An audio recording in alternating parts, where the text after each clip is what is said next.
প্রিয় দর্শক, বিনোদন জগতের সব খবর নিয়ে এই মুহূর্তে আপনাদের সঙ্গে রয়েছে আমি রিপোর্টার জেসিকা। বুবলিকে অন্ধকারে রেখে এক হচ্ছেন এবার নায়িকা অপু বিশ্বাস ও সুপারস্টার শাকিব খান। দর্শক দেখুন বিস্তারিত। আমি না শুরু থেকে এরকমই চাইতাম যে শাকিব। নায়িকা অপু বিশ্বাস বলেন, আমি না শুরু থেকে এমনটাই চাইতাম আসলে বিজনেস করুক, শাকিব আসলে বিজনেস করুক। অলওয়েজ না বিজনেসে তাকে ইন্সপায়ার করতাম আমি শাকিবকে অলওয়েজ বিজনেসে ইন্সপায়ার করতাম। শাকিব এখনো আমার কথা মতোই চলে। আমি শাকিবকে যেভাবে বলি শাকিব সেটাই করে। এটাই তো ভালোবাসা আর এটাই বিশ্বাস। এই বিশ্বাসের জায়গা থেকে আমি শাকিবের করা যত ভুল ছিল সবকিছুই শাকিবকে ক্ষমা করে দিয়েছি। আমি আর শাকিব প্রচুর সিনেমা দেখতাম।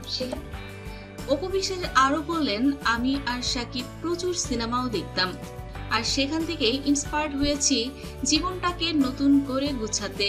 এবং এই কথার প্রসঙ্গে নায়িকা অপু বিশ্বাস বলেন, আমি আর শাকিব আবারও এক হতে যাচ্ছি, এমনটি ইঙ্গিত দিলেন নায়িকা অপু বিশ্বাস। একটি প্রোগ্রামে নায়িকা অপু বিশ্বাস বললেন, সাপোর্ট বা দোয়া আশীর্বাদ অবশ্যই আমার উপর আছে। শাকিবের সকল দোয়া সাপোর্ট সবকিছুই আমার সঙ্গে আছে। আমার উপর শাকিবের আশীর্বাদ আছে এবং সে জানে যে অপু কোনো কাজ করছে ডেফিনেটলি।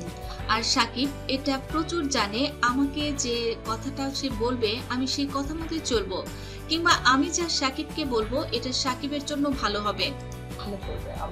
আমরা সকলেই জানি নায়িকা অপু বিশ্বাস দীর্ঘদিন ধরে তিনি হার্লিন এবং রিমাক নিয়ে কাজ করছেন ব্র্যান্ড অ্যাম্বাসেডর হিসেবে।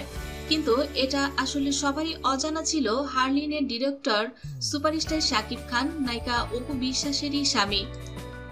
আজকে শাকিব খান রিমার্ক এন্ড হার্লিন গ্রুপের ডিরেক্টর। আজকে সুপারস্টার শাকিব খান হার্লিন এবং রিমার্ক গ্রুপের ডিরেক্টর, অর্থাৎ সুপারস্টার শাকিব খান নিজেই তার বউ অপু বিশ্বাসকে করেছেন হার্লিন ব্র্যান্ডের ব্র্যান্ড অ্যাম্বাসেডর।